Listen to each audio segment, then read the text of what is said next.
it is also the case that the semiconductor industry has really changed. And the reason for that, because we used to build computers for people to use, and we're going to still continue to build incredible computers. These are now processing AIs for humans to collaborate with.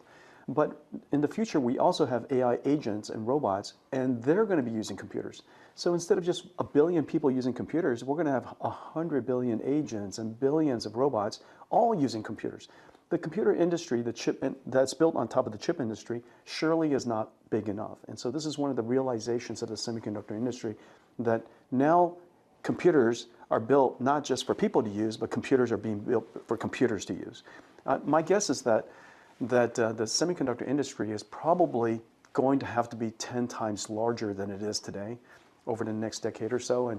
And so working with our partners in Korea and around the world to scale up the supply chain of semiconductors so that we're prepared for this AI future is really important. I've had the opportunity to ask you about this more than once this year, but how much do you need the Korean economy to kind of get going to increase the supply of HBM bits for NVIDIA-based systems, wherever they are? Well, we don't have enough bits. We're constrained in HBM memories, LPDDR memories. We're constrained in just about every part of the supply chain.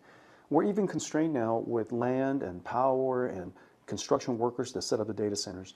I think this is one of the areas is going to make sure that we continue to build out in a throttled way, for a decade. And the reason for that is because these infrastructure, unlike electronic devices like PCs and phones and things like that, it's really, really hard to scale up land, power, and shell. And so all of the supply chain just really needs to get built out over the years. I think we have the ability as an industry to double each year, but we're going to have a hard time growing much faster than that.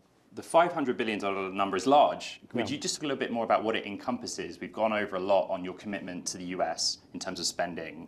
Is that NVIDIA spending in the Korean economy, or it's SK fronting capital expenditures? Just a little bit more detail. We're going to be purchasing memories from them for many years to come. And as you know, we build a lot of computers. In order to build $1 trillion worth of Vera Rubin systems, you're going to have to buy a lot of system memories to go with it. And so we have large purchase agreements and large purchase intentions with SK Hynix. Meanwhile, SK Telecom is going to become an AI cloud. We're starting to build already. They're intending to build up to 2 gigawatts in the near future. And in that agreement, we will be selling AI supercomputers to them. So between us, we're gonna do $500 billion worth of business, over $500 billion worth of business. I was able to sit down with SK Group Chairman Choi Tae-won very recently for about 40 minutes, and at the end of the conversation, we got to what is the difference in approach, the academic difference in approach on AI between the United States and China. And his view on it was that China is very focused on lowering the dollar per token. In America, we're still focused on the quality of tokens. I wondered what you think of that. The goal of AI is to produce an intelligent, a smart answer. Now, you could approach it in a couple of different ways. You could, of course, make all of the tokens smarter and smarter, and as a result in using less tokens to do so. You could also produce AIs that are much more efficient, and maybe you can think longer, explore more options, and as a result produce a smart answer. There are many different ways to reach intelligence and deliver smart answers. In the end, really, I think you have to take a step back and just realize that both countries has extraordinary AI researchers, and whatever conditions and whatever resources that they have, amazing people will find great answers. And so my expectation is that China and the United States will continue to advance AI. The conditions are different, the resources are different, their constraints are different, but these amazing researchers will find answers. And I think that in the case of China, they're producing more AI researchers than probably all of the world has, in any given year. And so they're producing, if manufacturing intelligence is important, they manufacture the most important version of it, which is the researchers. And so this is an area, a country that's going to produce excellent AI technology. We ought to continue to learn from them, work with them. As you know, you're here in Silicon Valley, right here in San Francisco. The number of AI researchers here that came from China that are Chinese is really quite significant. And so, we're really fortunate to have them here, and we just got to keep on racing. You made your first post on X. I did. And you did so by sharing a letter signed by many of your peers, American companies, to talk about the importance of open models to America, to the industry, to the development of AI. And in the letter, it's pretty well explained, your rationale. But what was the catalyst for now? Why did you and Satya Nadella and others need to do that in this moment? Well, we sense that there's a growing sentiment that and the wrong sentiment for open models. It's really important to realize that open models is essential for safety. Open models is essential for security, for cybersecurity. Open models are essential for innovation. It's necessary for startups. It's necessary for sovereignty, company sovereignty. I see a future where the world uses tons of closed models. And I encourage everybody, including my company, to use OpenAI and Claude and Cursor and Cognition and Perplexity. Use everything that you can because it's out of the cloud because it's just easier. And you build only what you must. And so in order to build what you must, you need to have open models to do that with. And the areas where we must, maybe it's because we have expertise that we simply cannot afford to share. This is our company's alpha, our company's intelligence, and we have to make sure we keep that proprietary.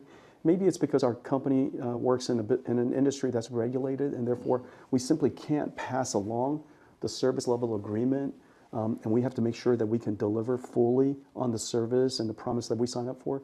Maybe it's something to do with sovereignty that you simply, in a particular country, you have to have your own AI. You have to control your own AI. Whatever those reasons are, it could be cost reasons, but I think that largely I would recommend people build their own AIs, especially when they need to control it for whatever reason. And so I think the future is going to have lots and lots of use of AI that's closed and AI that's open that you can then build your own AI. Now, one of the things that people misunderstand about these open models is, yes, you can host it yourself, but you can build your own computer, but most people use computers in the cloud. Frankly, I think closed models are cheaper. If you don't have to build it yourself, if you don't have to train it yourself, it costs a lot of expertise to fine-tune and maintain and guardrail and keep it safe and evaluate it, and of course even build computers to host it. So there's nothing cheap about doing that. The reason why you need open models is because you need to have control, because you need to adapt something for your own very specialized use cases. And so I think there's a lot of misunderstanding about closed versus open. We felt that it was important for people to understand that there's a world for both. Open-weighted versus open source as well. There is a distinction. Open-weighted, as much as open as you can. The more open it is, in the way that we work, we put the weights out there. We also teach people how to train the model from the data that we also open source. And the reason for that is we want to enable you to completely reproduce the AI model that we've open weight. And so that ability, by us teaching you how to do that, you can then do it for yourself. I think the idea that the world is going to be one or the other is just completely wrong. And the idea that open models is somehow unsafe is also fundamentally wrong.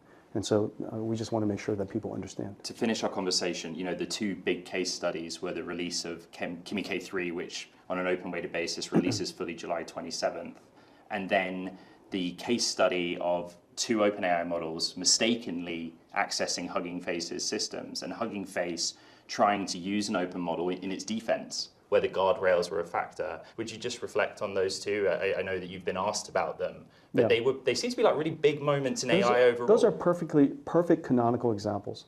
Just because something is closed doesn't necessarily therefore make it safe or secure. It is possible for a model to be jailbroken. It's possible for a model to be, if you will, stolen. It could be possible that somehow it's leaked from the inside.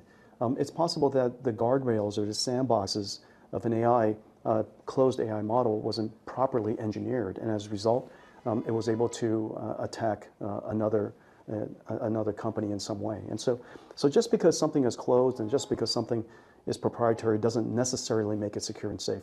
Now of course, thank goodness we have two companies, well, I guess more than that, several companies that build closed AI models, and these are extraordinary technology companies, and they're doing their best to keep it safe and keep it secure. But it is also the canonical case that single points of failure is where we have the greatest vulnerability. We cannot have single points of failure. As an industry, as a world, we should have distributed, massively distributed self-defense.